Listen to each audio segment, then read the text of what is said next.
छोटे भाई का दोस्त था जिसने अपनी असाइनमेंट्स जो है ना वो अब सारी चैट जीपीटी से बनवानी शुरू कर दी हैं। अब एम्प्लॉइज़ तो उनके प्रेमिसेस पे काम कर रहे हैं, तो how do you manage this politics जो चलती है हमारे यहाँ, वो उसके बगैर तो मेरा ख्याल है पाकिस्तान में कंपनी एग्जिस्ट नहीं करती। अब इन दो चीज़ों में फ़र्क क्या है, आर्ट एग्जैक्टली किस चीज़ को कहते हैं और डिज़ाइन एग्जैक्टली किस चीज़ को कहते हैं। फ्रीलांसिंग वर्ड ने थोड़े से पर लगा दिए हैं बच्चों को। जी बिल्कुल ऐसे ही है। एक मल्टीनेशनल कल्चर के अंदर एक रिसोर्स को फिट करवाते हैं आप, तो क्या करैक्टरिस्टिक्स हैं जो आप समझते हैं कि एक रिसोर्स में होने चाहिए? और ये दोनों जो आर्टिस्ट होते हैं, एक डिजिटल आर्टिस्ट और या जो कैनवस पे करते हैं फिजिकली, इन दोनों में क्या डिफरेंस है?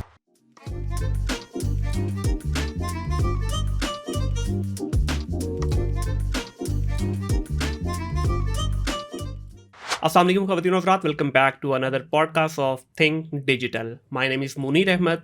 आज के जो मेरे गेस्ट हैं एक यंग एंटरप्रेन्योर हैं, 26 ईयर ऑफ एज, सिर्फ 26 साल की एज में जो कुछ इन्होंने अचीव किया है आपके लिए भी एक सरप्राइज़ होगा, मेरे लिए तो डेफिनेटली एक सरप्राइज़ ही है। मैं बात कर रहा हूँ जनाब इब्राहिम भट्ट साहब की। अस्सलाम वालेकुम इब्राहिम, कैसे हैं आप? ठीक हैं? वालेकुम अस्सलाम मुनीर, आप सुनाएं? अल्हम्दुलिल्लाह बिल्कुल ठीक ठाक। इब्राहिम, मुझे बहुत अच्छा लगा जेन्युइनली कि एक मैं ऐसे यंग एंटरप्रेन्योर के सामने बैठा हूँ जो सिर्फ 26 ईयर ऑफ एज के अंदर आपने इतना कुछ अचीव किया। आप डायरेक्टर मार्केटिंग भी हैं, डायरेक्टर ब्रांड भी हैं पीपल्स के। ये बताइएगा कि ये पीपल है क्या basically? Okay, so PEOPLE is an acronym for Professional Employers Private Limited. ठीक है।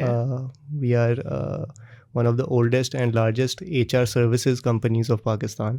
ठीक है। And इसके अंदर जो HR services हम provide करते हैं उसमें primarily होती है employee outsourcing, recruitment, training, strategic HR consulting and payroll management. ठीक हो गया। इससे पहले कि हम आगे इस पे मज़ीद जाएं, मैं जो मेरी पॉडकास्ट का एक फॉर्मेट है, I would like to know about your initial life. कहाँ पे पैदा हुए, इनिशियल एजुकेशन आपकी कहाँ पे थी, then will move to your professional side. Great. So I was born in Lahore and पैदा होने के 2 साल बाद ही मेरी फैमिली जो है वो कराची शिफ्ट हो गई। अच्छा। तब जो वालिद साहब हैं वो बैंक में काम करते थे and he was posted to Karachi. So early life जो है वो मोस्टली मेरी कराची में थी अंटिल दी एज ऑफ 8 और 9। ठीक है। At that point my father had established people as a business and initially हमारा हेड ऑफिस कराची में ही था, पर बिकॉज वो भी लाहौर से थे, हम सारे लाहौर से थे, we wanted to move back. So around at the age of 9 we moved back to Lahore.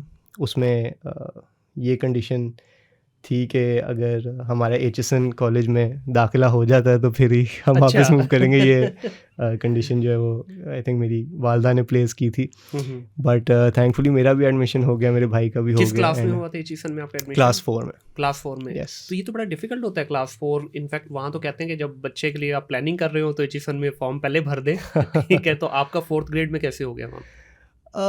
I don't think उस तरह चैलेंजिंग थी जी। उनका जो एंट्री एग्ज़ाम होता है वो डेफिनेटली डिफ़िकल्ट होता है, पर मेरे साथ काफ़ी सारे लड़कों ने क्लास 4 में ही ज्वाइन किया एंड वो काफ़ी इंटरेस्टिंग सिचुएशन थी बिकॉज क्लास 4 में उन्होंने एक ही सेक्शन, जैसे हर क्लास के डिफरेंट सेक्शंस होते हैं, सो हमारा सेक्शन था आई थिंक K4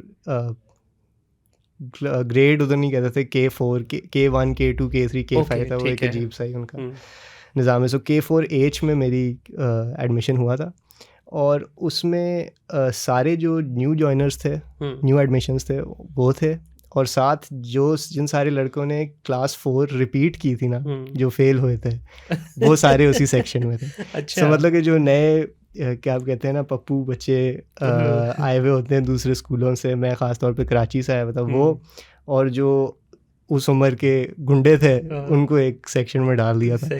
सो वो एक I think interesting social experiment की थी हमारे साथ HSN ने, एंड आई डू थिंक कि मेरी पर्सनैलिटी पे उस चीज़ का असर कोई ना कोई हुआ होगा, because it was very interesting mix of people. अच्छा, जनरली HSN के बारे में एक परसेप्शन है कि वहाँ ब्यूरोक्रेसी, पॉलिटिक्स या आपकी एस्टैब्लिशमेंट या कोई बड़े जो बिजनेस ऑनर्स हैं उनके बच्चे पढ़ते हैं, बट उस वक्त आप बता रहे हैं कि आपके फादर वॉज अ बैंकर, तो how did you manage to get into such a institution जहाँ पे एक बिल्कुल हमारी एशराफिया होती है?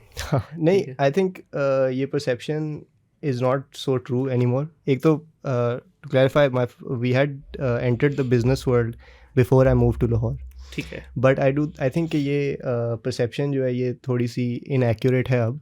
सो आई थिंक ये थोड़ी सी इनएक्यूरेट है जो परसेप्शन है, बिकॉज ज़रूर प्रेफरेंस होती है और काफ़ी प्रेवलेंट भी हैं पॉलिटिशियंस एंड लार्जर बिजनेसमैन जो हैं वो उनके बच्चे होते हैं, but there is a very diverse range of students over there. I think पहले ज़मानों में शायद ये ऐसे होता था, लेकिन अब काफ़ी उसमें डाइवर्सिटी कहाँ है. तक कंटिन्यू किया आपने? To the end. सो अपने A levels तक मैं एचएसएन के अंदर ही था. में थे. Yes. अच्छा, एचएसएन का पढ़ा हुआ एक बच्चा जो है, how different that kid is from the other institution? क्योंकि ये भी एक मार्केट के अंदर परसेप्शन है कि जी एचएसएन का बच्चा जो उसका स्वैग ही अलग चलता है. ठीक है, एक तो डेफिनेटली एक कोरिलेशन वाला तो है ही है, प्लस स्टडी में भी जितने भी हमारे देख लें पॉलिटिशियंस खास तौर पे वो सारे एचएसएन से पढ़े हुए हैं. तो आपको क्या आपके बिजनेस के अंदर हेल्प किया एचएसएन की स्टडीज़ ने? हमारे एक्चुअली प्राइम मिनिस्टर भी एचएसएन, एक्स प्राइम मिनिस्टर हमारे एचएसएन. ये बोलना जरूरी है. जी सॉरी.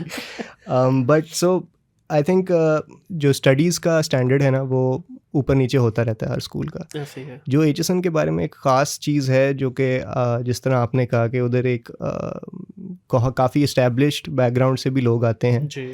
एंड बच्चे तो आपको पता है कि लिहाज नहीं करते किसी का भी, so it's a tough environment. All boys school है, so it can prove to be a tough environment for lot of people.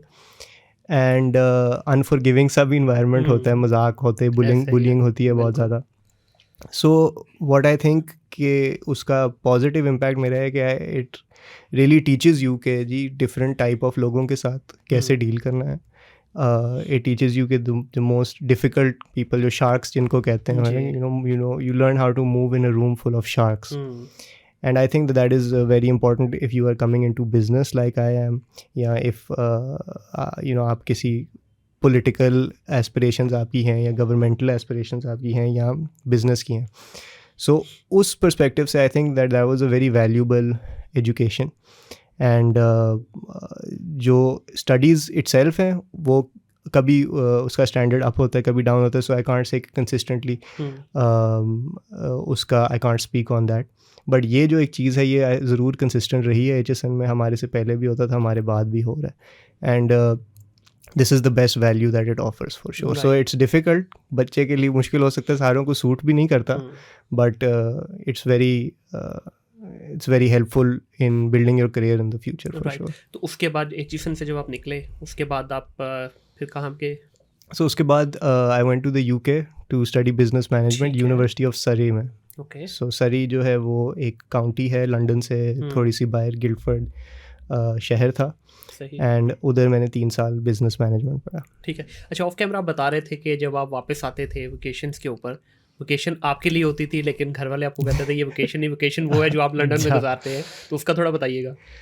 सो मेरी फैमिली में से वालिद साहब की अप्रोच इस तरह थी कि we had joined the office quite early.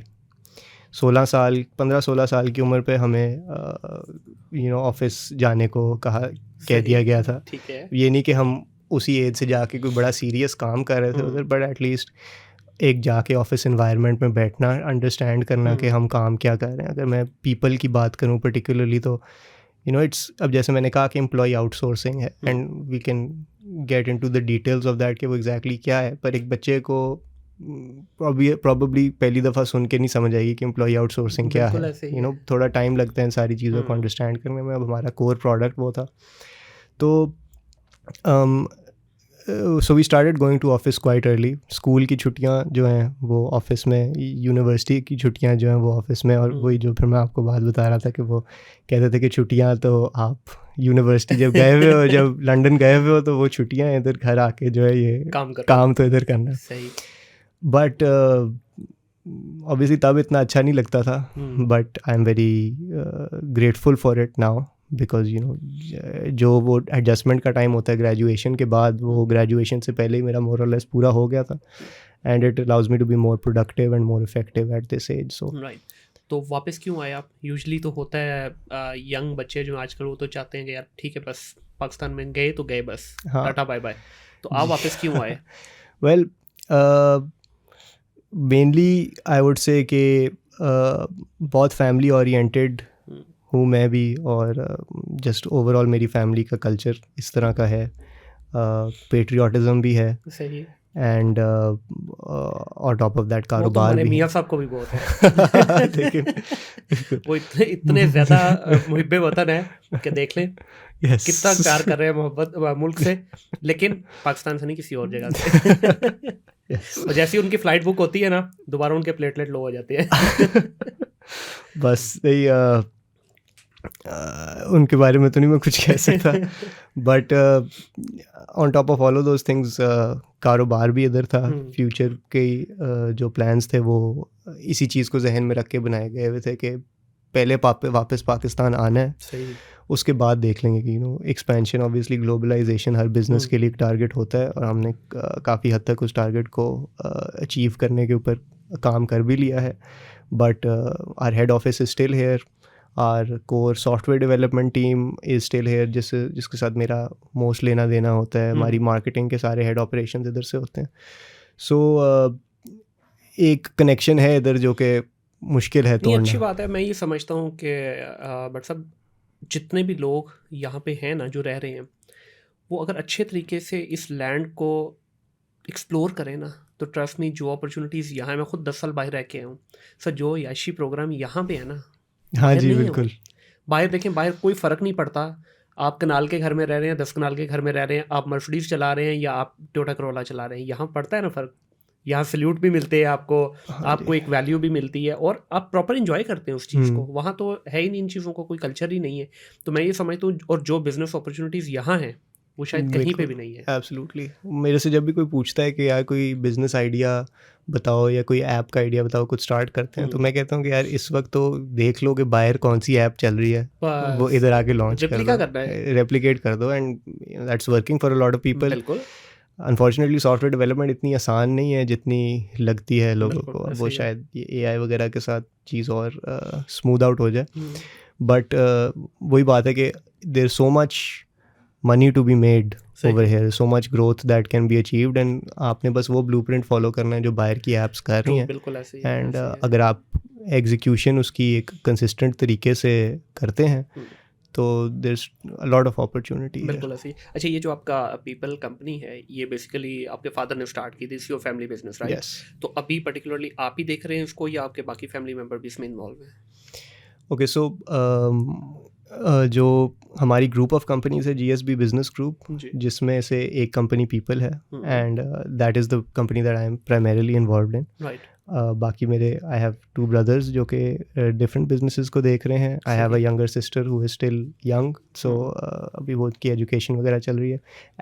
वैसे तो मेरा छोटा भाई भी अभी एजुकेशन चल रही है, लेकिन वो बिकॉज यूनिवर्सिटी स्टार्ट हो गई है, तो वो जिस तरह तो आप मेरे लोगों को साथ follow कर था रहे हो वो अभी। बिल्कुल यस। सो वो जो हमारा रेस्टोरेंट है उसके अंदर इन्वॉल्व है।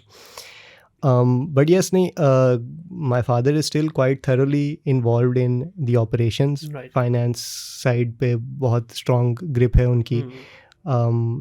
जो डिपार्टमेंट्स मैं पर्सनली देख रहा हूँ, एंड आई एम ग्रेटफुल कि उन्होंने मुझे काफ़ी फ्रीडम दी हुई है उस केस में, दैट इज़ मार्केटिंग सही। And software development and operations जो हैं हमारे। ठीक हो गया। Yes. अच्छा, इसमें आपको being a young entrepreneur, definitely ये बड़ा डिफिकल्ट होता है कि किसी भी ऑर्गेनाइजेशन में आके बड़ी पोजीशन पे बैठ जाना, क्योंकि हमारे यहाँ कल्चर ऐसा है ना कि लोग समझते हैं यार ये मिसफिट है। अभी कल मैं नीचे बैठा, एक मेरे पास एम्प्लॉय आई, मेरी कहती है कि थोड़ी परेशान लग रही। मैंने कहा क्या हुआ बच्चे आपको? तो कहती सर मुझे लग रहा है कि ये जनरेशन गैप में आ गई हूँ मैं। मैंने कहा क्यों भाई? She is 22 years old. तो उसकी मतलब और भी एज फेलो हैं जो कि 26, 27, 22, 23। मैंने कहा एज जनरेशन गैप का पता है आपको होता क्या है? मैं कहा मेरे पास यहाँ कोई भी 40-50 साल का बाबा नहीं है, सारे आप ही की एज के बैठे हुए हैं। तो आप डेफिनेटली जब आए होंगे, एक फादर के टाइम से भी आपके चलते हुए आ रहे हैं, और ख़ास तौर पे जो हमारे बड़ों का काम करने का तरीका है, 20-20 साल से एम्प्लॉय रखे हुए हैं और वो काम करते जा रहे हैं, साथ लगे हुए हैं। तो आपने जब ज्वाइन किया तो क्या आपको कोई डिफ़िकल्टीज़ आई इस चीज़ में कि भाई अपने से बड़े को किस तरह से अपनी अथॉरिटी भी बतानी है और एट द सेम टाइम उनकी रिस्पेक्ट को भी आपने जहन में रखना है? बिल्कुल।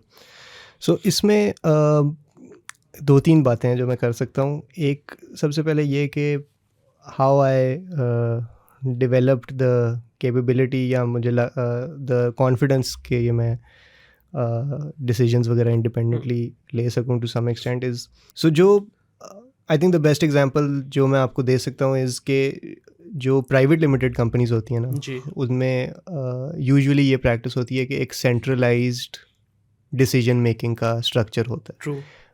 For example just to elaborate on that के मोस्टली जो मेजर डिसीजंस हैं वो एक सेंट्रल पॉइंट से फ्लो आउट कर रही होती हैं और फिर जो बाकी की ऑर्गेनाइजेशन है वो उस डिसीजंस की इम्प्लीमेंटेशन के ऊपर काम कर रही है. In this case my father Gauhar Sharif but he is the main decision maker and all of the work is flowing through him through in some way or the other. ठीक है. तो जब आप एक अब वो जब डिसीजंस लेते हैं तो वो एक सर्टन माइंडसेट है, एक सर्टन अप्रोच है, एक सर्टन स्ट्रेटेजिक थिंकिंग है जो वो अप्लाई करते हैं उन डिसीजंस को भी और अपनी जनरल लाइफ डिसीजंस को भी.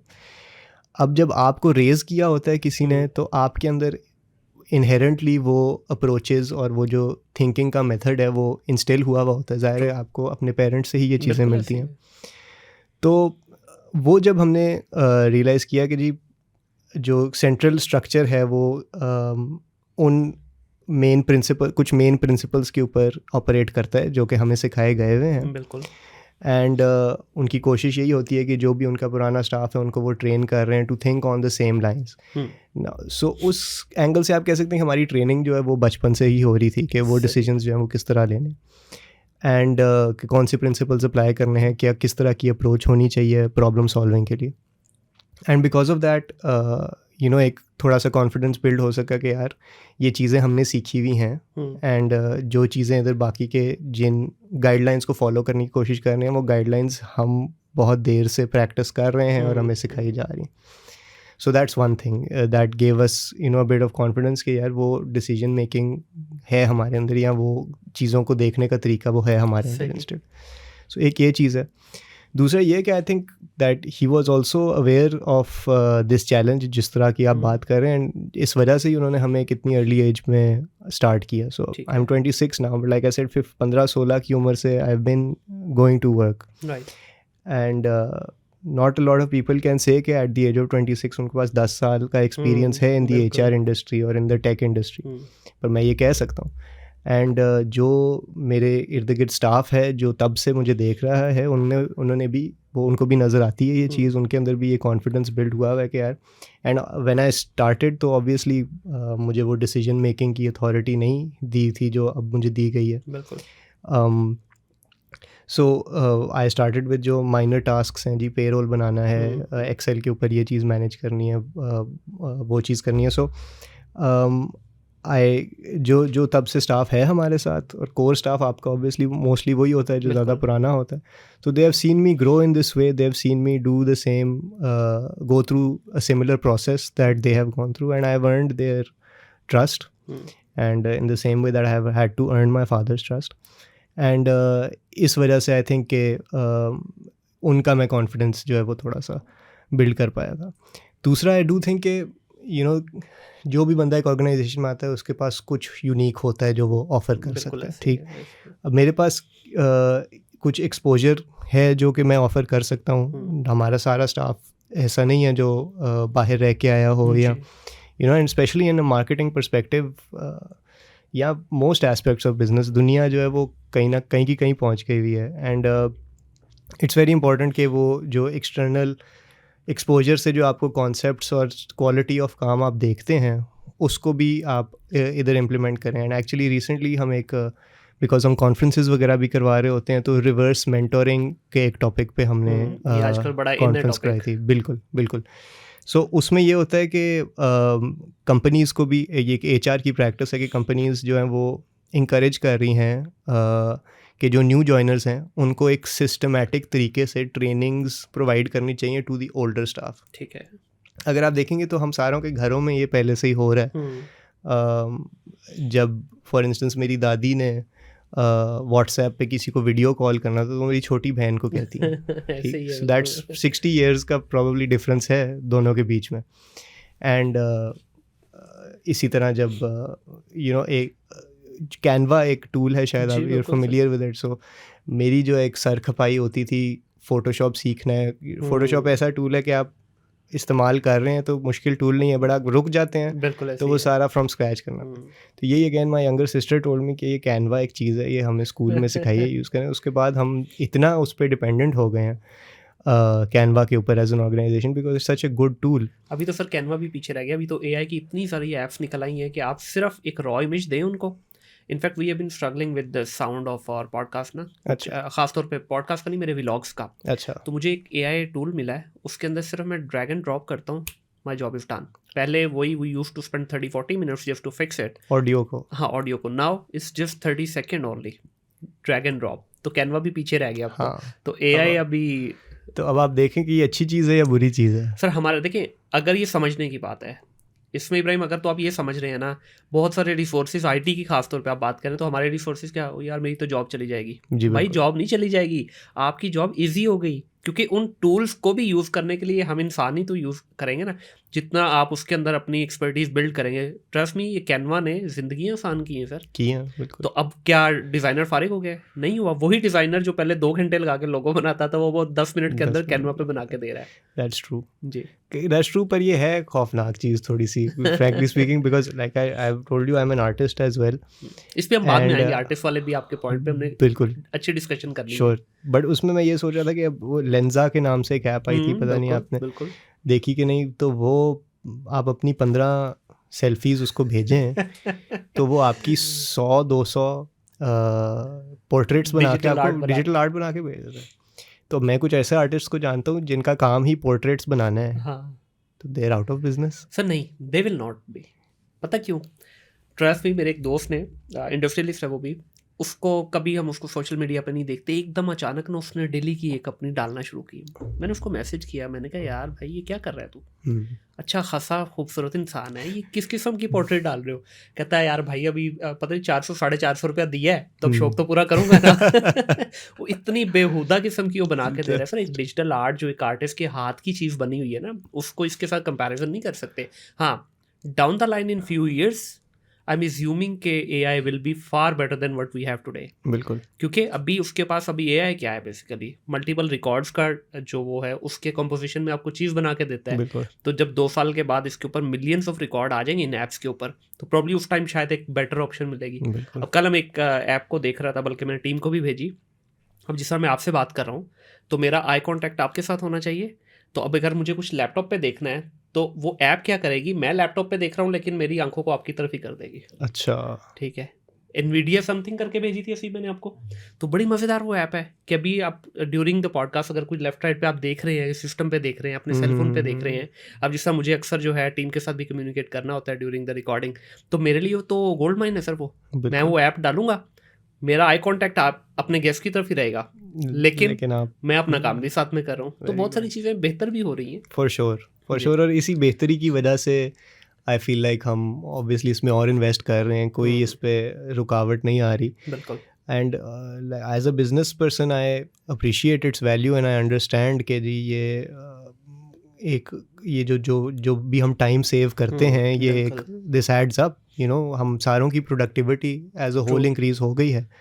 बट बस मुझे फ्यूचर में थोड़ा सा होता है कि ये कहाँ को जा रही है बात। नहीं इंशाल्लाह बेहतरी ही होगी सर, जैसे एक business owner point of view से तो बेहतरी ही होगी। बिल्कुल। अब जैसे ये बच्चों की देखें, मेरा एक छोटे भाई का दोस्त था जिसने अपनी असाइनमेंट्स जो है ना वो अब सारी चैट GPT से बनवानी शुरू कर दी हैं। सो ये तो एक इमीडिएट कॉन्सिक्वेंस है। अब उसने मुझे, बल्कि मेरे दोस्त का छोटा भाई था। अच्छा।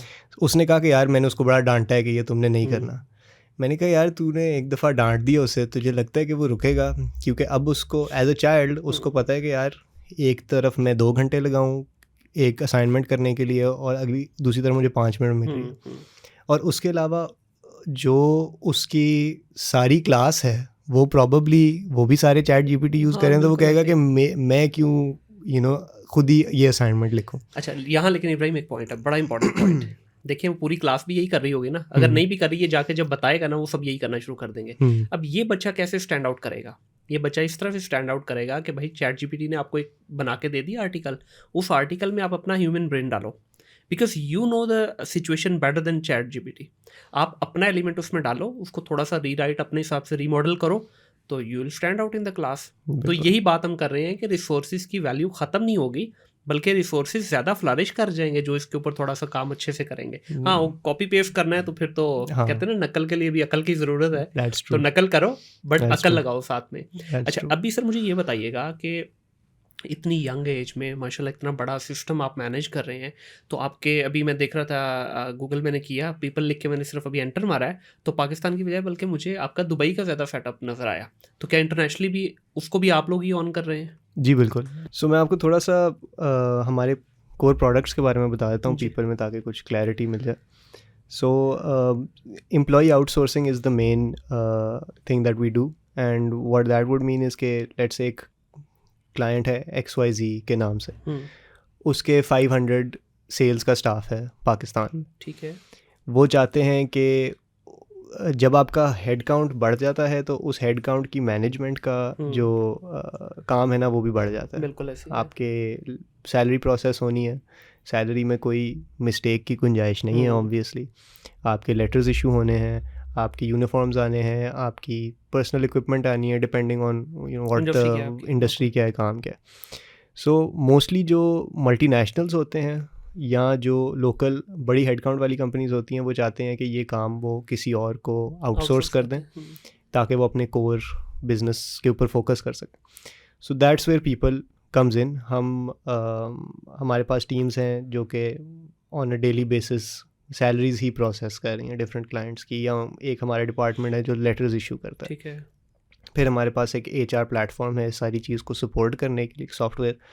सो बेसिकली वो that's how we work. And जो पेरोल नॉर्मली इसमें जो हमारा प्राइसिंग का मैकेनिज्म होता है कि जी आपका एक पेरोल का लेट्स से XYZ अमाउंट है, वो at the end of the month जो क्लाइंट है वो हमें ट्रांसफ़र करता है वो अमाउंट, सही है। प्लस आर सर्विस चार्जेस, और वो अमाउंट फिर हम आगे उन एम्प्लॉयज़ को रिमिट करते हैं। नाउ यूजुअली ऑन पेपर वो एम्प्लॉई जो है वो पीपल का होगा, सो वो काम आपकी कंपनी में कर रहा है, लेकिन उसका कॉन्ट्रैक्ट जो है वो मेरे साथ है। इससे क्या है कि जी जो लीगल लायबिलिटी है वो भी क्लाइंट से मेरे ऊपर शिफ्ट हो जाती है।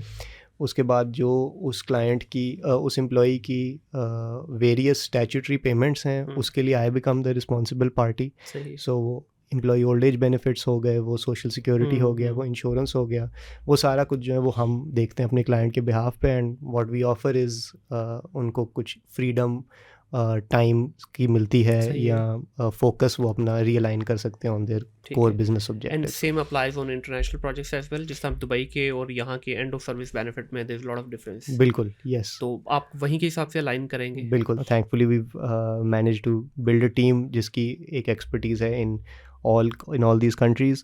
जब भी कोई ऐसा क्लाइंट हमारे पास आता है जो कि एक एडिशनल कंट्री में जहाँ हमने नहीं काम किया हुआ, तो हम नॉर्मली 1-2 महीने लेते हैं उनसे to understand all of those things, and then हम उसको अडॉप्ट कर लेते हैं उनके पेरोल्स को भी। ठीक है। तो ये इतना बड़ा जाइगेंटिक सिस्टम रन करने के लिए how big is your own team? So देखें, माशाल्लाह से technology is the main team member जिसकी आपको ज़रूरत है, जिस तरह आप अभी AI वगैरह की बात कर रहे थे। So we do have about 150 people at जो पीपल में काम करते हैं। बट बहुत सारी चीज़ें जो है वो हमारा जो प्लेटफॉर्म है पीपल आई के नाम से, उसके थ्रू स्ट्रीमलाइंड है। सो अब लेटर्स जो है वो वहाँ से जनरेट होंगे। जो एम्प्लॉयज़ की अटेंडेंस की मैनेजमेंट है, वो that is a big task in itself, वो जो है वो सॉफ्टवेयर करता है।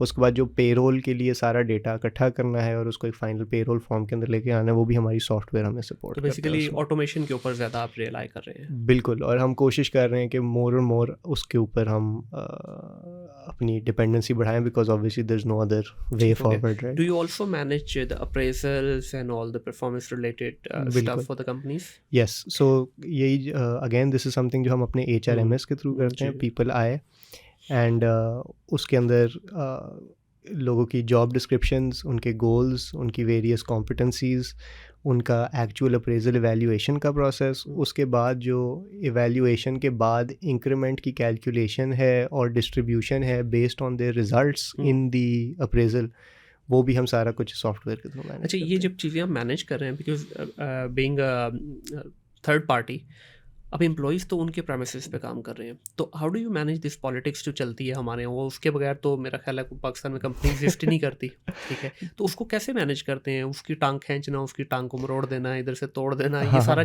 कैसे मैनेज होता है? क्योंकि थर्ड पार्टी के तौर पे लाइबिलिटी तो वो आप ही की है। एब्सोल्युटली, बट इट्स नॉट कि जो क्लाइंट है वो कम्प्लीटली अपने आप को इस चीज़ से कर लेते हैं। देखें, अगर अब उन एम्प्लॉयज़ की प्रोडक्टिविटी इंश्योर करना वो तो क्लाइंट का काम है, हमारा काम है टू इंश्योर कि उनकी जितनी एडमिनिस्ट्रेटिव चीज़ें हैं वो अप एंड रनिंग हैं, अवेलेबल हैं, best possible quality of response time उनको मिल रहा है एंड ऑल दैट।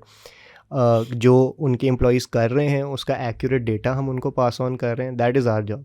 अब जो एम्प्लॉयज़ एक्चुअली ऑफिस में कर रहे हैं वो क्लाइंट ने ऑब्वियसली उसको मैनेज करना है। ठीक है। अब ये है कि जी क्लाइंट ने किसी को वार्निंग लेटर, किसी ने कुछ गलत किया है, क्लाइंट ने वार्निंग लेटर इशू किया, फ़र्क सिर्फ वार्निंग तो क्लाइंट से ही आ रही होगी, फ़र्क सिर्फ ये है कि वो हमें ईमेल करेंगे और वो लेटर हम उसको इशू आप लोग कर देंगे, बेसिकली रिस्पॉन्सिबिलिटी उन्हीं की है। जी बिल्कुल, वो डर्टी पॉलिटिक्स उन्होंने खुद ही मैनेज करनी वो है। उन्होंने खुद ही वैसे ही पूछ रहा हूँ कि इसके बारे में, क्योंकि आप HR के बाहर स्पेशलिस्ट भी हैं, तो मुझे ये बताइएगा कि इसको कैसे ख़त्म किया जाए सर? इसने जड़ें काट दी हैं बड़ी से बड़ी ऑर्गेनाइजेशंस की भी।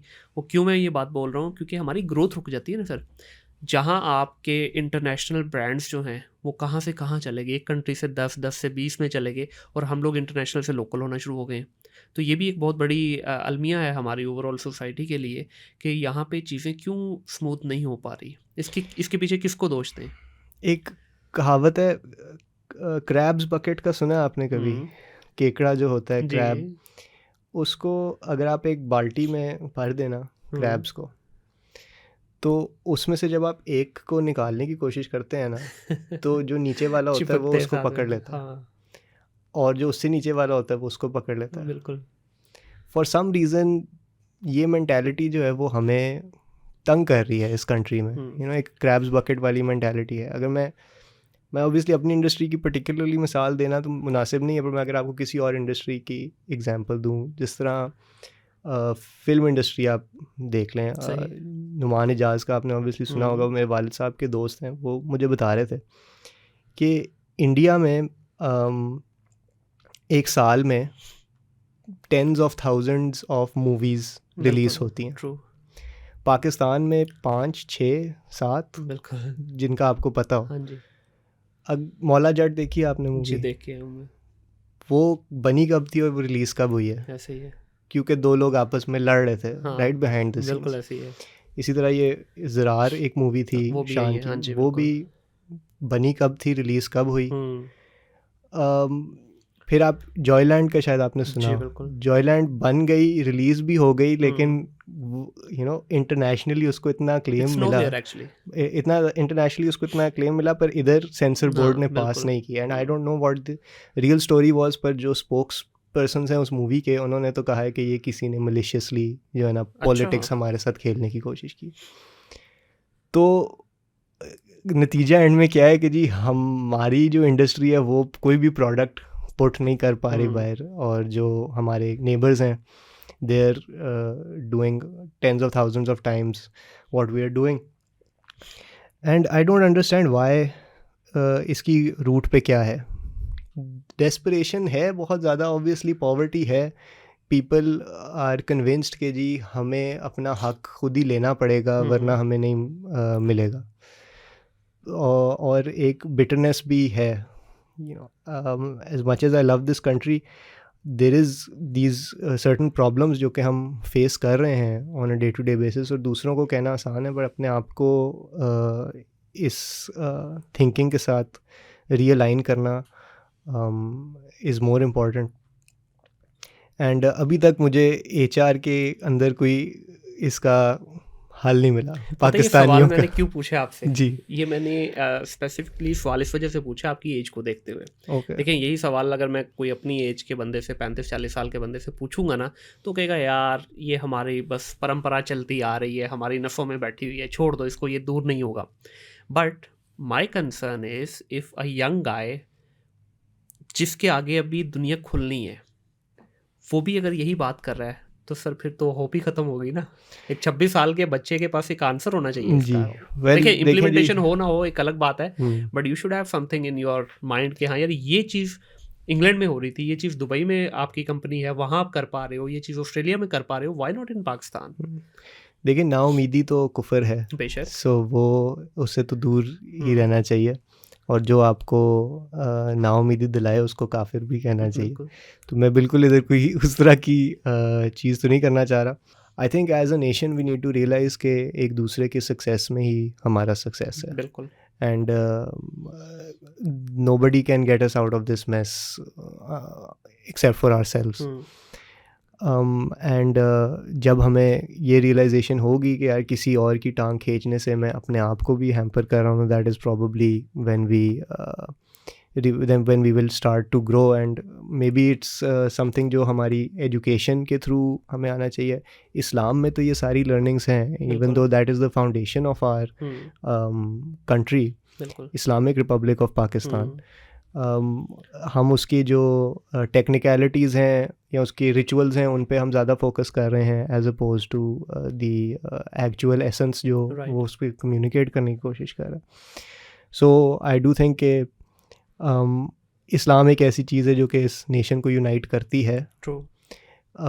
उसके टीचिंग्स को ज़्यादा थरोली फॉलो करने की और अंडरस्टैंड करने की, not the rituals but the underlying जो उसके प्रिंसिपल्स और मॉरल्स वो आपके ऊपर पुश कर रहा है, that is an important thing to look at. And because like I said, you know, I think that is a good way to unite this country, because that is something जो हम सारे seriously लेते हैं, अपनी system का part समझते हैं। और ऑनेस्टली अगर आप इसके अंदर थोड़ा सा डीप डाइव करें ना, तो कोई भी इसमें विनर तो नहीं मिलेगा आपको, मुझे तो नहीं लगता। देखिए, अगर मिसाल के तौर पे मैं किसी चीज़ में आपकी टांग खींच रहा हूँ तो हम दोनों ही लूजर हैं। Absolutely. उसका फ़ायदा कौन उठा रहा है? हमारे नेबर्स। Absolutely. ठीक है, बाकी नेशंस उठा रही हैं। हम देखें कहाँ थे, 60s का पाकिस्तान देखें और आज का पाकिस्तान, जिसको हम सिंगापुर आज कहते हैं, जिसको हम आज दुबई कहते हैं, इवन बांग्लादेश को देख लीजिए, वो लोग कहाँ हैं और हम कहाँ हैं। तो इसके पीछे वजह खाली मैं समझता हूँ कि सियासतदानों को बुरा भला कह देना ही नहीं है, हमारे खुद की अपनी ज़ाती बेसिकली गलतियाँ भी तो हैं ना इसके अंदर। इब्राहिम, एक बड़ा इंटरेस्टिंग टॉपिक है जो बल्कि मैंने एक दो पहले भी अपने गेस्टों से पूछा है। पूरी दुनिया में इस वक्त जो है ना बहुत ज़्यादा इसके बारे में बात की जा रही है, इनफैक्ट लोगों ने इसको इन्जॉय भी किया है, और पाकिस्तान में हमने तो कुछ खैर इसको नेगेटिव साइड पर ज़्यादा इन्जॉय कर लिया है। ये है वर्क फ्रॉम होम का कल्चर। तो आपकी डोमेन के अंदर आपको कोई डिफ़िकल्टीज आई हैं अगर आपने लेट्स से कहीं पे कोई प्लेसमेंट करवाई है रिसोर्सेज की वर्क फ्रॉम होम की बेस पे और वो प्रोडक्टिविटी ना आई हो? क्योंकि कहा यह जा रहा है कि हमारी nation is not meant for you know work from home वाला स्टाइल। देखें, बात यह है कि कहने को तो our nation is not meant for work from home, पर पेट्रोल की प्राइसेस भी आप देख लेना हमारी नेशन की, it makes too much sense for us to do work from home या to adopt work from home. I think कि अभी हम एक उस इनिशियल स्टेज में हैं जिधर वर्क फ्रॉम होम की इम्प्रेशन ये है कि इसका मतलब है छुट्टी है। एक्चुअली हमारे अब दफ्तर में हो भी ये रहा है कि जिसने छुट्टी करनी हो वो कहता है कि जी आज मैं वर्क फ्रॉम होम कर रहा हूँ। तो but you know as human beings we don't, हमारे नेचर में यही है कि जी हमने मिनिमम मेंटल रिसोर्सेज किसी चीज़ को एलोकेट करनी है काम को करने के लिए, अनलेस हमें बहुत शौक से वो काम करें। सो पहली बात तो ये चीज़ है कि जी सारों को वो काम करना चाहिए जो काम वो शौक से करते हैं। अगर आप ऐसी सिचुएशन में हैं कि आपके पास स्टाफ है जिनको ऐसा काम करना है जो उनको शौक नहीं है करने का, जो कि मोस्टली केसेस में होता है, तो आई वुड रेकमेंड कि कुछ टूल्स हैं जिनको हम इस्तेमाल करें। एंड अगेन ये मेरे वालिद साहब अक्सर मिसाल देते हैं कि तकल्लुफ़ जो है ना वो तरक्की का दुश्मन है। बिल्कुल। हमारे पास ये होता है कि जी मैं अपने सॉफ्टवेयर डेवलपर को कहूँगा कि यार ये सॉफ्टवेयर मैंने इंस्टॉल करना है आपके कंप्यूटर पे, जो कि मुझे हर थोड़ी देर बाद स्क्रीनशॉट्स भेजता रहेगा। तो वो ऑफेंड हो जाते हैं कि जी क्या हम आपको भरोसा नहीं है, हमारे पे ट्रस्टवर्दी नहीं है। ये बहुत दफ़ा मेरे साथ हो चुका है। पर उस तकल्लुफ़ में पढ़ के कभी कभार जो कोई सीनियर बंदा है उसको मैं नहीं ये कहूँगा, बट वही बात है ना, फिर तकल्लुफ़ तरक्की का दुश्मन है। अगेन बाहर मुल्कों में आप देखेंगे तो तकल्लुफ़ कम है। हाँ बिल्कुल ऐसे ही है। एंड इसी वजह से वो तरक्की का है। तो देखें हम लोग क्या यूज़ कर रहे हैं, हम लोग अफसाना यूज़ कर रहे हैं, टाइम डॉक्टर यूज़ कर रहे हैं, बिल्कुल हम लोग अपनी जो है स्लैक यूज़ करते हैं और व्हाट्सएप वगैरह भी यूज़ होता है। इससे क्या है कि प्रोडक्टिविटी आपकी बेहतर होती है। बिल्कुल। ये टूल आपका रिसोर्स को ये समझना चाहिए कि ये उसको कुछ हम ट्रैप नहीं कर रहे, ना उसके ऊपर कोई हम थानेदार बैठा दिए, जी ये बेसिकली प्रोडक्टिविटी के लिए ना। बिल्कुल प्रोडक्टिविटी उसकी भी बेहतर होगी, हमारी भी मैं हमेशा एक बात करता हूँ कि यार देखिए इंसान है ना, अब 10 चीज़ें होंगी। आपको मैंने कितने बजे आज फॉलोअप भेजा?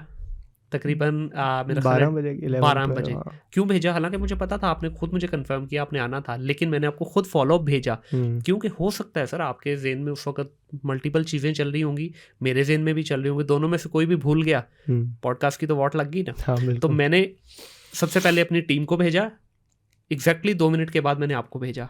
क्यों? मैंने अपने रिमाइंडर लगाए हुए, डिजिटल रिमाइंडर लगाता हूँ हर चीज़ के। उससे फ़र्क क्या पड़ता है कि देखिए मुझे अपने जहन पे जोर डालने की ज़रूरत नहीं है, ये मेरी डिवाइस जो है ये मेरे लिए काम कर रही है। बिल्कुल जैसे टल्ली बजेगी मैंने अगले को टल्ली बजा देनी कि भजन आपका टाइम हो गया, आज आपने आना है। बिल्कुल तो हम इस तरह से चलते, इससे क्या है हमारी लाइफ ईजी होगी ना सर। बिल्कुल तो मेरे ख्याल में अगर हमारे रिसोर्सेज ये समझ लें तो उनके लिए भी बेहतरी है। अब एक दोस्त अभी कनाडा रिसेंटली शिफ्ट हुए हैं, तो आईटी में ही है वो भी। उनको 4 दिन जो है वर्क फ्रॉम होम है, 5वां दिन उनको बुलाते हैं ऑफिस में। अच्छा 5वां क्यों बुला रहे हैं? वो कहते हैं कि थोड़ा सा आपका इन्वायरमेंट चेंज करने के लिए आप 1 दिन ऑफिस आएँ, 4 दिन घर से काम करें। और वो बिल्कुल सुकून। कहता है जब से घर से काम शुरू किया है हमारे ऑफिस की प्रोडक्टिविटी 2 टाइम्स हो चुकी हुई है। हालांकि वही पाकिस्तानी यहाँ पे हम नहीं कर पाते, यहाँ तो हमारे पराठे दही और यही चीज़ें नहीं ख़त्म हो पाती। ठीक है, अगर आपका दिल कर भी रहा है गलती से काम करने को, पीछे से या बेगम की आवाज़ आ जाएगी कि दही ला दो, या अम्मा कह देंगी जी बेटा जाए ज़रा सब्जी ला दें। तो वो अगर मसले से बाहर निकलेंगे तो बच्चों की चीं चाचा शुरू हो जाएगी। दिस इज़ एक्चुअली, और ये प्रॉब्लम सिर्फ वर्क फ्रॉम होम में नहीं है, ये इट्स अनफॉर्चुनेट कि जो हमें अच्छे भी रिसोर्सेज मिले हैं उसके अंदर इतने ज़्यादा ऐसे करके प्रॉब्लम्स आते हैं कि यार कि मैंने फॉर सम रीज़न हमारे कंट्री में ये भी कल्चर है कि एक सेंट्रल फिगर के इर्द गिर्द सारी फैमिली जो है वो हमारी डिपेंडेंट होती है। सो अब मेरा एक एम्प्लॉई है जो कि लेट्स से मेरे HR का हेड है और something, I have a daily expectation from him to do work. अब उसका अगर मुझे आगे कि जी मैंने अपनी बच्चों को इधर ड्रॉप करना है, मैंने अपनी वालदा को इधर लेके जाना है, मैंने अपनी बीवी का ये करना है वो करना है, अब मैं क्या कह सकता हूँ उसके? दैट्स वो उसकी सारी फैमिली जो है वो उस एक बंदा गाड़ी चलाता है, एक बंदा पैसे कमाता है, एक बंदा जो है वो उसको चीज़ें ये सारी मैनेज करनी आती हैं। सो ये एक और प्रॉब्लम है जो कि हमें जो कि आपकी बात से मुझे ख्याल आया कि एक डिवीजन ऑफ रिस्पॉन्सिबिलिटी होनी चाहिए। एंड आई थिंक ये जो आपके पिछले पॉडकास्ट में भी आई थिंक वुमेन एम्पावरमेंट पे आपने काफ़ी बात की कि ये जो लोग हैं इनको अपने घर में जो औरतें हैं उनको एम्पावर और फ्रीडम देनी चाहिए कि वो ये अपनी रिस्पॉन्सिबिलिटीज़ ले सकें, ड्राइविंग सारों को सीखनी चाहिए। बिकॉज़ अभी जो हमारा कल्चर है वो बहुत रिस्ट्रिक्टिव है इस केस में। अब एक बंदा है उससे आप 100% प्रोडक्टिविटी एक्सपेक्ट ही नहीं कर सकते बिकॉज उसने अपने घर के भी सारे बोझ उठाए हुए हैं, उसके ऊपर फाइनेंशियल बर्डन्स जो हैं वो इधर उधर से आ रहे हैं। So there is definitely this problem also exists, और ये वर्क फ्रॉम होम में भी है और ये वर्क फ्रॉम ऑफिस में भी है। तो मेरे ख्याल में अगर देखें हम थोड़ा सा एज ए नेशन सोचें इस बात को तो हमारे बेनिफिट ही बेनिफिट है ना सर। ख़ास तौर पे आईटी की अगर बात करें तो रिसेंटली बहुत सारा हमारा एक मेजर चंक जो है वो बाहर से पैसा कमाना शुरू हो गया, डॉलर्स में या पाउंड्स में। लेकिन बात वही आ जाती है कि क्लाइंट को एक टोपी, दूसरी टोपी, तीसरी टोपी, टोपी पे नहाते जाएंगे लेकिन खुद को सुधारना नहीं है। इवेंचुअली हो क्या रहा है, जहाँ एक हमने नाम अपने इस्टेब्लिश किया है इंटरनेशनल मार्केट में, दूसरे एंड पे नाम ख़राब होना शुरू हो गया। अब वो हमारे पे एक छाप लग गई है कि यार ये लो एंड सर्विस प्रोवाइडर है। हम हाई एंड सर्विसेज की तरफ जा ही नहीं पा रहे, जो जाते भी हैं वो कुछ अरसे के बाद डिक्लाइन की तरफ आना शुरू हो जाते हैं।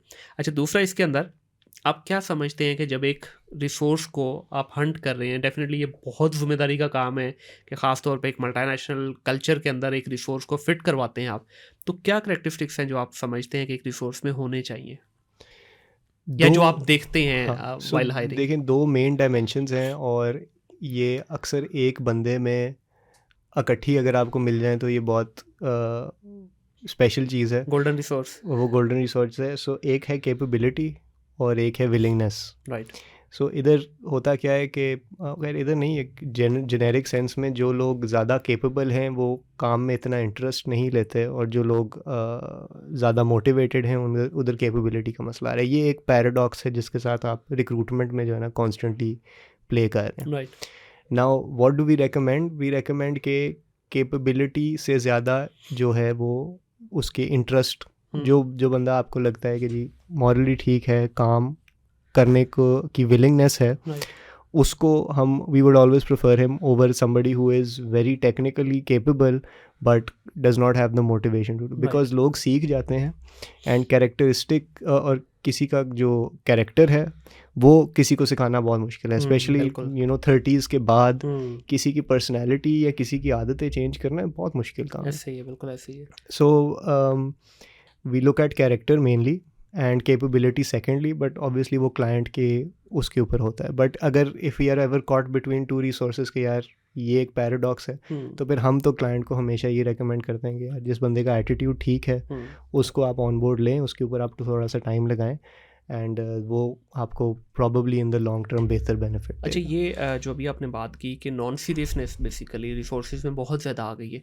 डू यू रियली बिलीव कि इसके पीछे जो मेजर इम्पैक्ट है that has played by freelancing world? बिल्कुल बिल्कुल, फ्रीलांसिंग वर्ल्ड ने थोड़े से पर लगा दिए बच्चों को। जी बिल्कुल ऐसे ही है, specially in the tech industry. ऐसे ही है।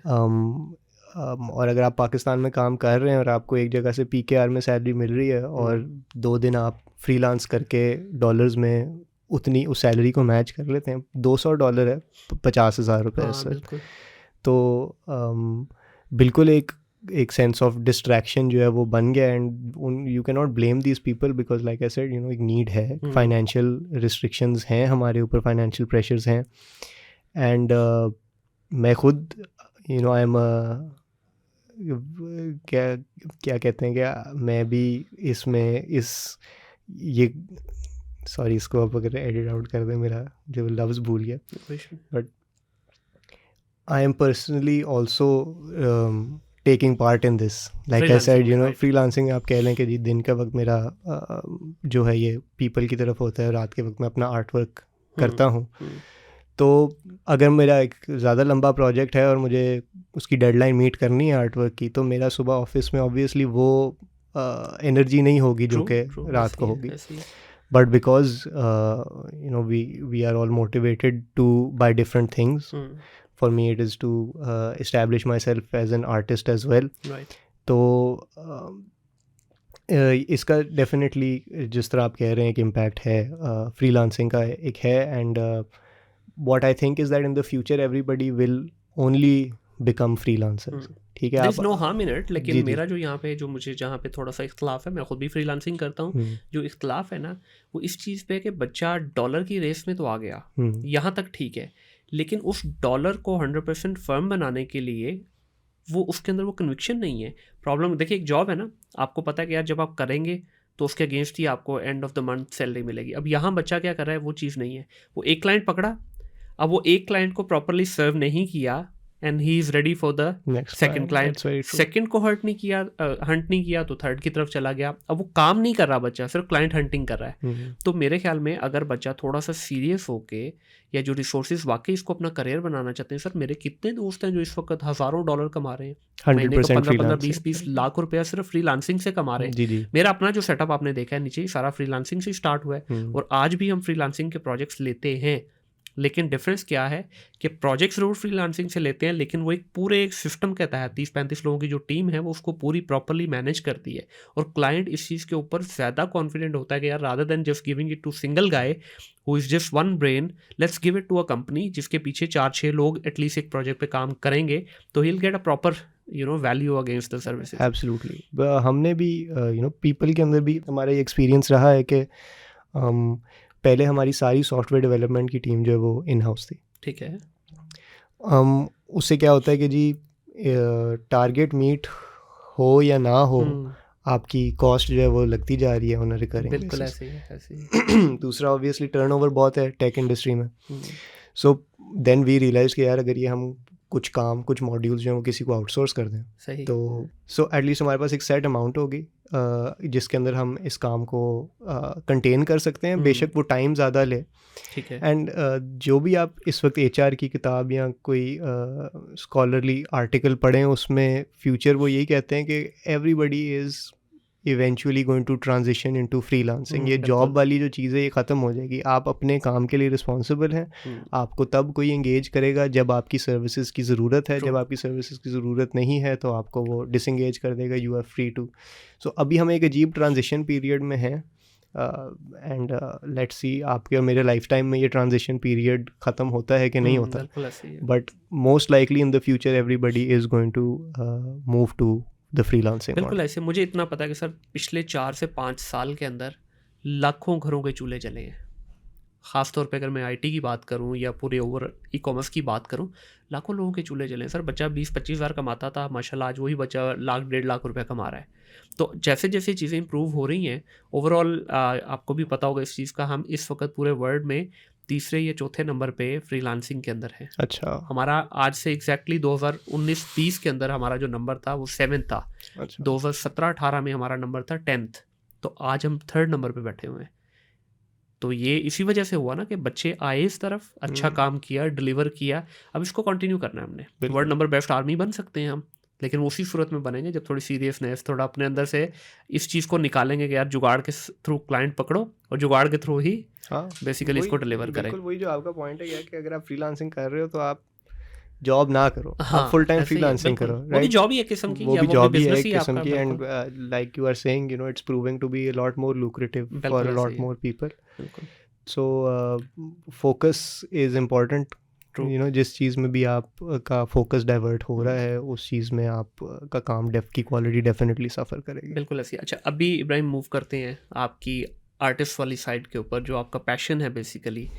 इसको थोड़ा सा बताइएगा कि एक डिजिटल आर्टिस्ट में और एक ट्रेडिशनल हमारे आर्टिस्ट के अंदर क्या फ़र्क है। और आर्टिस्ट से मुराद जो एक हुर्फ़े आम में हम लोग बोलते हैं जी, जो एक्टिंग करता है उसको आर्टिस्ट कहते हैं, ये भी थोड़ा सा एक मिसकंसेप्शन है।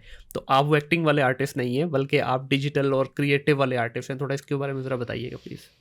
ओके, सो आर्ट का मुझे शौक़ हमेशा से था। I never studied it in university. I started drawing अपने फ़ोन के ऊपर ही एक्चुअली। उस टाइम पे कोई मैंने ऐप डाउनलोड की थी और अपने हाथ से ही मैंने बस ड्रॉ करना शुरू किया।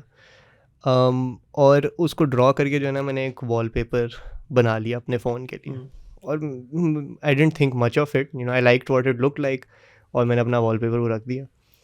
तो हुआ ये कि मैं जिसको भी दिखाता था कि मैंने बनाया है तो वो कहते थे कि तुम झूठ बोल रहे, तुमने नहीं बनाया। मैंने कहा हाँ बनाया है। तो उससे मुझे थोड़ा सा एक फीलिंग आई कि अच्छा, you know, there some scope है। तो हाथों में जादू है को कह लें, या यू नो पोटेंशियल है हाथों में। तो उसके बाद से I move to a phone जिसमें स्टाइलस होता है थोड़ा सा। पहले तो मैं काफ़ी देर फ़ोन्स के ऊपर ही काम करता रहा, एंड फिर कुछ ब्रांड्स ने मुझे अप्रोच करना शुरू किया because you know I made an Instagram page and everything. And because of that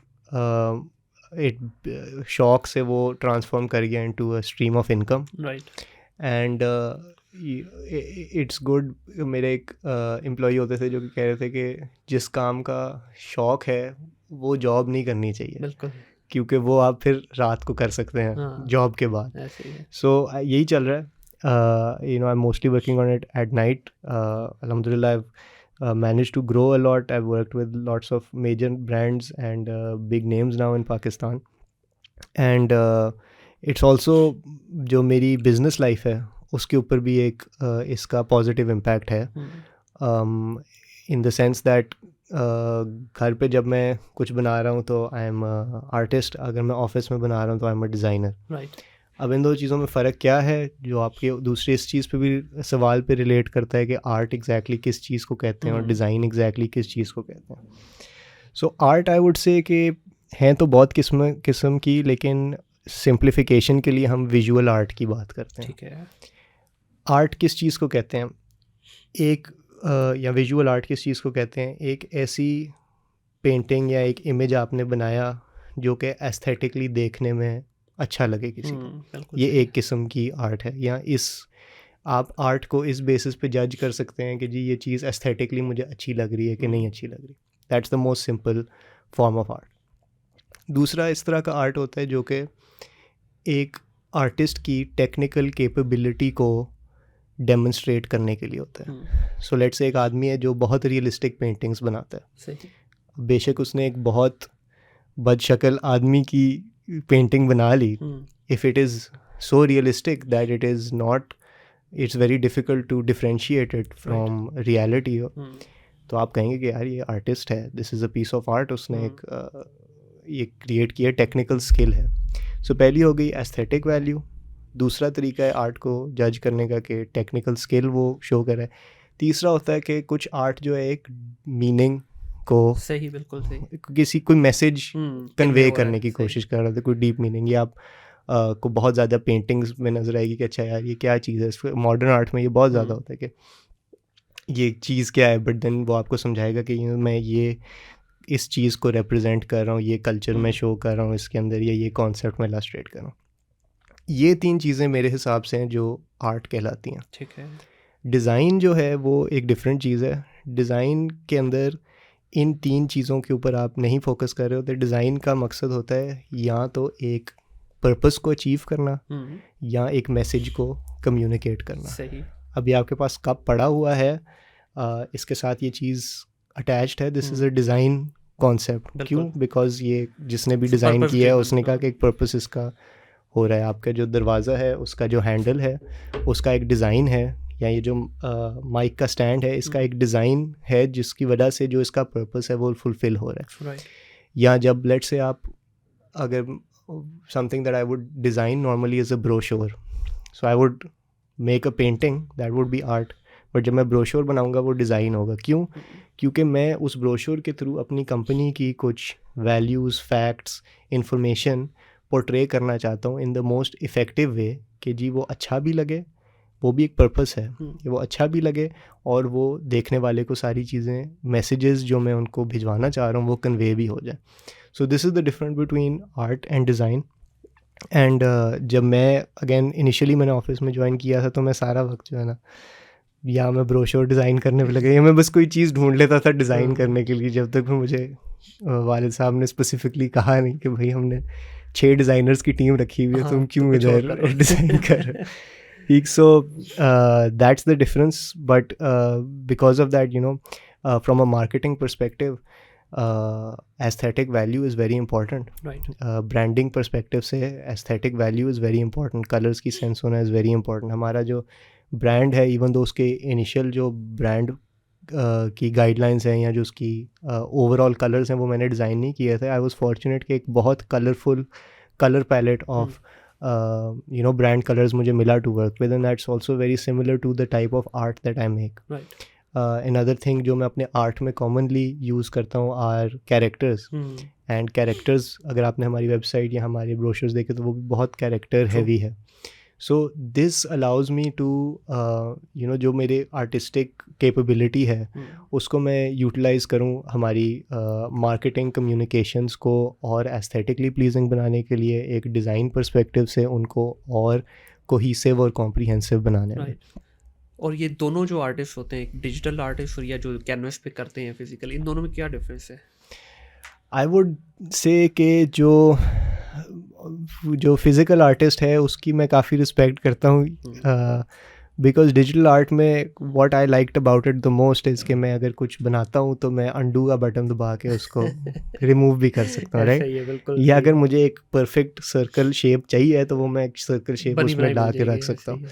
जो फिज़िकल आर्टिस्ट है उसके लिए दीज आर कंफर्ट्स जो उसको अवेलेबल नहीं है, यू नो, एक ज़्यादा रिगरस स्किल डेवलपमेंट रिक्वायर्ड है उसके लिए।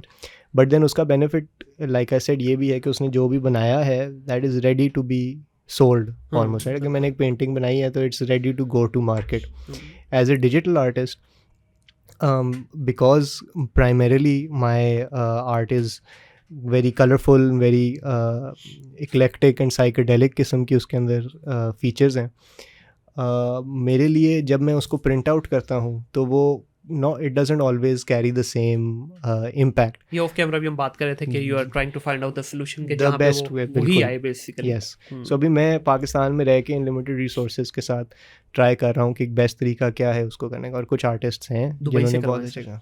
दुबई में हो रहा है ये काम। हाँ, मुझे ठीक है, दुबई से आप करवाएं, you will actually get the same feeling. In fact वहाँ पे तो टी शर्ट के ऊपर जो प्रिंटिंग हो रही है वो इतनी क्लोज टू रियलिटी है कि आप देखेंगे बीइंग आर्टिस्ट तो आपको मज़ा आएगा वो। अच्छा, तो वहाँ से करवाएं आप। चलें आप नंबर मेरे साथ शेयर मैं करें देखता हूँ अगर प्लीज। मेरे पास कोई उसमें मिलता है ना कॉन्टेक्ट्स में, तो वहाँ से ठीक, आपको वाकई ही क्वालिटी मिल ठीक, सकती है। कमीशन तो नहीं चाहिए अब सर नहीं आपको? नहीं, डायरेक्ट हमारा कमीशन वाला चक्कर ही नहीं है, आप बस मेरा एक अच्छा सा आर्ट बना के दे दीजिएगा, चलें, ठीक है। डन डन डन अच्छा, डन। इसके अंदर मुझे ये बताइएगा कि सर एक और जो है ना आर्टिस्ट वगैरह के बारे में बात की जाती है कि इनकी लाइफ जो है ना वो कलर से के साथ चलती है, ये हर चीज़ में कलर को मिक्स करते हैं, हर चीज़ को कलर के हिसाब से देखते हैं। अब जिस तरह ये इस रूम में भी बैठेंगे तो आपको यहाँ पे भी एक थीम नज़र आ रहा होगा। जिस तरह कैमरे की आंख में भी कहते हैं कि कलर पैटर्न्स चलते हैं, तो क्या डिजिटल आर्टिस्ट जो है वो भी इन सारी चीज़ों को देखता है? सो ये डेफिनेटली आपके मीडियम ऑफ आर्ट पे डिपेंड करता है कि आप क्या किस किस्म का आर्ट करते हैं। मेरे लिए अगर मैं इस पर्सपेक्टिव से देखूं कि बाकी की दुनिया को मैं किस तरह देखता हूं, उसका how that relates to my art is that जब मैं किसी कमरे को फॉर इंस्टेंस देख रहा हूँ, अगर मैं उसको कंपेयर करूँ, मैं एक कैनवस खाली कैनवस को जी। किस तरह देखता हूँ, तो मुझे एक पज़ल नज़र आता है। सही। ठीक, कि यार ये पीसेस हैं और ये पज़ल कंप्लीट करना है। अब डिजिटल आर्ट में क्या होगा कि मैं एक लेट्स से एक फूल ड्रॉ करूँगा, एक मैं शक्ल ड्रॉ करूँगा, एक मैं 4-5 एलिमेंट्स मैंने ड्रॉ कर लिए। Now on my iPad I can move them around and see के कहाँ वो बेहतर लगता फिट आ रहा है, और मैं उनको कलर्स, उनके रिस्पेक्टिव कलर्स होंगे। सो आई विल अमूमन मेरा प्रोसेस ये है कि मैं चीज़ें बनाऊंगा and I will keep moving them around जब तक वो एक सेंस नहीं बनती कि यार ये this is what I want. तो अब अगर मैं एक कमरे में आऊँगा, मुझे कमरे की सेटिंग नज़र आएगी, तो that is how I will now view things कि जी ये एक पज़ल है जो मुझे कंप्लीट करना है। अगर मैंने एक प्रेजेंटेशन बनानी है, वो भी मुझे एक पज़ल की तरह नज़र आनी शुरू हो गई है। सो इस स्टूडियो को अगर आप देखते हैं तो इसकी कलर स्कीम और ये सारे जो है इसको कैसे देखते हैं आप? ये बताइए तो इसमें क्या चेंज करें? नहीं फर्स्ट क्लास है, इधर मैं बिल्कुल भी कुछ चेंज नहीं करूँगा।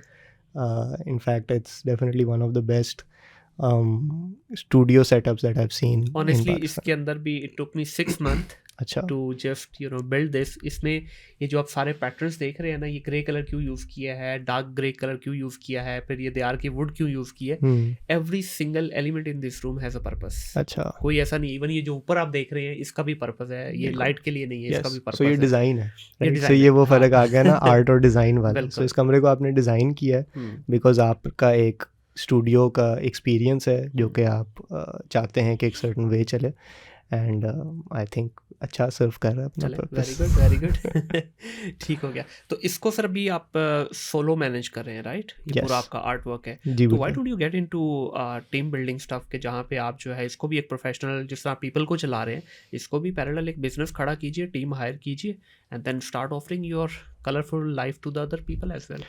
सो इसमें ये है कि like I said my main income from this right now is designing for people on their request. वो Right. मुझे कुछ कहेंगे कि यार मुझे एक कवर आर्ट चाहिए, लाइक मुझे कोई म्यूजिशियन कहेगा कि मुझे मेरी नए गाने के लिए कवर आर्ट चाहिए, वो आप मुझे दे दें। कोई मुझे अभी एक रेस्टोरेंट है, उन्होंने कहा कि जी हमारी दीवार का म्यूरल आप डिज़ाइन कर दें। अच्छा। ये चीज़ें जो मुझे खुद करनी पड़ती हैं, this is difficult to outsource. However जब मैं जिस तरह आप बात कर रहे हैं कि जब प्रिंटिंग वाली साइड के ऊपर मैं चला जाऊंगा, मैंने बहुत दफ़ा सोचा है कि जी कुछ छोटे मोटे डिज़ाइंस हैं जो कि I want some support in that. तो जब मैं इसकी बल्क प्रोडक्शन में आऊँगा तो definitely I will require a team. Right now जो पीपल वाली टीम है, शायद मुझे कैमरा पे नहीं कहना चाहिए, मेरे वालिद साहब ना सुन ले, लेकिन वो भी यूज़ करते हैं, उनको मैं यूटिलाइज़ करता हूँ इस पर्पज़ के लिए। ठीक, सो कुछ छोटे मोटे कि जी इसका प्रिंट का सैम्पल करना है, ये चीज़ मंगवानी है, इस क्लाइंट से कम्युनिकेट करना है। So my team is doing that for me, and इंशाल्लाह दैट इज़ द प्लान। लेकिन कोई भी काम आप करते हैं तो आपको उसकी मैक्सिमम एम्बिशन के साथ करना चाहिए। बिल्कुल ऐसे ही है। एंड इंशाल्लाह that is the plan to eventually देखें। डिजिटल आर्ट का एक और फ़ायदा ये है as oppose to traditional art is that you can create one design और उसको आप 10 डिफरेंट 10 दफ़ा बेच सकते हैं, राइट? आपने 10 दफ़ा प्रिंट कर लिया तो आपने 10 दफ़ा बेच दिया। जब मैंने एक पेंटिंग बनाई है तो वो एक पेंटिंग है, वो एक दफ़ा मैंने बेच दी। सो यस, उसकी वैल्यू ज़्यादा होती है, बट डिजिटल आर्ट उस सेंस में स्केलेबल ज़्यादा है। The way people are doing it in NFT की दुनिया में, बिल्कुल, वहाँ पे भी चल रहा है। एक आर्ट आपका देखें मिलियंस में भी बिका है। बिल्कुल। तो क्योंकि वही है कि इसकी कैप कोई नहीं है ना, जिसको मर्जी आप बेच दें, और स्लाइट वेरिएशन के साथ आप इसके मल्टीपल कॉपीज भी बना सकते हैं। ठीक है, वो आपका एक यूनिक डिज़ाइन भी हो जाता है। तो ऑन द अदर हैंड वो कैनवस पे तो जो बन गया, दोबारा उसको बनाने के लिए टाइम भी लगेगा, सब कुछ है। बिल्कुल। ठीक है, अच्छा, इसमें अभी क्योंकि ऑलरेडी काफ़ी लंबी होगी हमारी podcast, before we end this session मैं आपसे ये पूछना चाहूँगा, as a young entrepreneur, how do you see Pakistan in 2025 from digital perspective? क्योंकि मेरी पॉडकास्ट का नाम थिंक डिजिटल पॉडकास्ट है, तो मैं हर चीज़ को डिजिटल के साथ रिलेट करता हूँ, मेरी खुद की डोमेन भी है। तो how do you see Pakistan in 2025? I think that देखें, अनप्रडिक्टेबिलिटी बहुत ज़्यादा है, तो मैं अभी जिस तरह चीज़ें जा रही हैं उसके बेसिस पे ये मैं हमने सियासत की बात ही नहीं करनी, वो तो उनको उनके हाल पे छोड़ दें। हम एज ए नेशन कैसे अपने आप को बिल्ड कर सकते हैं, एज ए यंग जो जनरेशन है हमारी? आई think that IT will be our biggest export Inshallah. in a few years at least, hopefully by 2025, because population हमारे पास है, and जो उनकी enablement है उसका मसला है, but it seems कि जिस तरह आपकी पहले भी आप कह रहे थे कि जी एक कितने चूल्हे जो हैं वो जले हैं in the past few years, so it seems to be the best route for us to invest heavily in IT, and it seems like हमारी masses को भी ये बात समझ आ चुकी है, because ये जो बूम आया पिछले कुछ सालों में कोविड के बाद सॉफ्टवेयर डेवलपमेंट का, बहुत लार्ज नंबर्स में we are now pumping out software developers.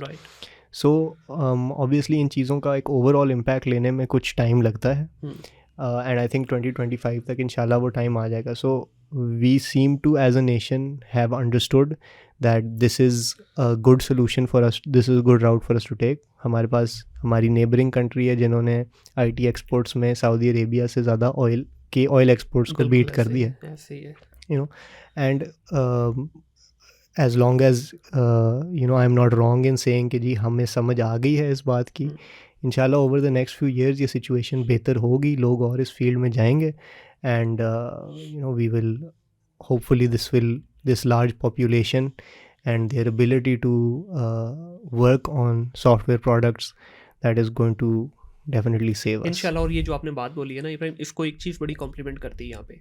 आज से अगर 3 साल 4 साल 5 साल पीछे चले जाए ना, वो टाइम ऐसा डिफ़िकल्ट था कि अगर कोई बच्चा आना भी चाहता था इस डोमेन में तो उसके लिए एक नाइटमेयर था, एक लंबी जर्नी थी। आज के बच्चे को कुछ नहीं करना सर, हर चीज़ उसके लिए एक फुटस्टेप बना दी है, सिर्फ उस पर पाँव रखते जाएँ, अपनी मंजिल की तरफ जाते जाए, आसान करके दे दिया। आई स्टिल रिमेंबर 4-5 साल पहले हम लोग 3-3 4-4 घंटे की वीडियो देखा करते थे किसी एक टॉपिक पे, निकलता क्या था 5 मिनट के क्रक्स। तो आज वही 5 मिनट के क्रक्स बनाकर दे दिए उस वीडियो के अंदर, ले भाई इस वीडियो को सुने, जाए इंप्लीमेंट कर लें। तो बल्कि माइक्रो स्किल का भी दौर शुरू हो गया। पहले स्किल था ना कि स्किल सीखें, अभी स्किल भी थोड़ा पीछे रह गया है। मैं ये समझता हूँ 2023 will be a micro skill, कि जहाँ पे आपने एक बड़ी डोमेन के बीच में कोई छोटी सी डोमेन पकड़ के उसमें मास्टर करें अपने आप को, महीना 2 महीने लगाएं, and you are ready to earn dollars. तो इंशाल्लाह वी आर वेरी होपफुल कि ये जो हमारी यंग जनरेशन है कुछ ना कुछ इंशाल्लाह इनको रास्ता दिखा भी दिया बहुत सारे लोगों ने, और दिखा भी रहे हैं, और आने वाले इंशाल्लाह अगले चंद सालों में ये एक डिफरेंट नेशन होगी इंशाल्लाह। बहुत शुक्रिया आपका आने का, जनरली मुझे बहुत मज़ा आया एक यंग एंटरप्रेन्योर के साथ बात करके। एक फील आई कि वाकई आपके पेरेंट्स ने आपके ऊपर मेहनत की हुई है। 10 साल जो आप कह रहे हैं सिर्फ कहने में नंबर नहीं है, वाकई नज़र भी आया, आपके नॉलेज से भी पता चल रहा है। अभी बहुत सारी चीज़ें ऐसी हैं जो हम डेफिनेटली टाइम की कंस्ट्रेंट की वजह से डिस्कस नहीं कर पाए, लेकिन इंशाल्लाह ज़िंदगी रही तो दोबारा फिर आपको ज़हमत दूंगा, किसी आपके जो और मार्केटिंग वाली साइड है उस पर भी आपसे डिस्कशन होगी। आपका बहुत शुक्रिया तशरीफ़ लाने के लिए। आप लोगों का जी बहुत शुक्रिया। इस पॉडकास्ट को ज़रूर देखिएगा। इब्राहिम जैसे यंग एंटरप्रेन्योर्स को मैं इस प्लेटफॉर्म पे लाता रहूँगा ताकि आप लोगों के लिए एक मोटिवेशन का बायस बने। देखिए इस तरह के यंग बच्चे बहुत सारे हमने देखा है स्ट्रीट कल्चर के अंदर के बच्चे आए, उन्होंने अपने पूरे के पूरे एम्पायर को तबाह कर दिया, लेकिन on the other hand Ibrahim जैसे यंग बच्चे जिन्होंने अपने एक नॉर्मल बिजनेस को एक एम्पायर बनाया। क्यों? कि इनके पेरेंट्स ने इनके ऊपर ट्रस्ट किया, इन्होंने उस ट्रस्ट को आगे कैरी फॉरवर्ड किया और एक पूरा सिस्टम बिल्ड किया। तो अगर ये कर सकते हैं, आप भी कर सकते हैं। तो इस तरह की पॉडकास्ट देखने के लिए डेफिनेटली मैं आप लोगों के कमेंट्स का भी इंतज़ार करूंगा। कमेंट्स में लिखिए अगर आप चाहते हैं कि किसी ऐसे गेस्ट को इनवाइट किया जाए जो वैल्यूएबल है, जिनके मुंह से निकला हुआ एक एक शब्द जो है, एक एक लफ्ज़ जो है वो आप लोगों के लिए वैल्यूएबल हो सकता है, तो ज़रूर बताइए। मैं डेफिनेटली ऐसे गेस्ट को ज़रूर इन्वाइट करना चाहूँगा अपने इस प्लेटफॉर्म पर, क्योंकि ये प्लेटफॉर्म ही डिजिटल के लोगों के लिए है। तो मैं बुलाता रहूँगा इस तरह के गेस्टों को।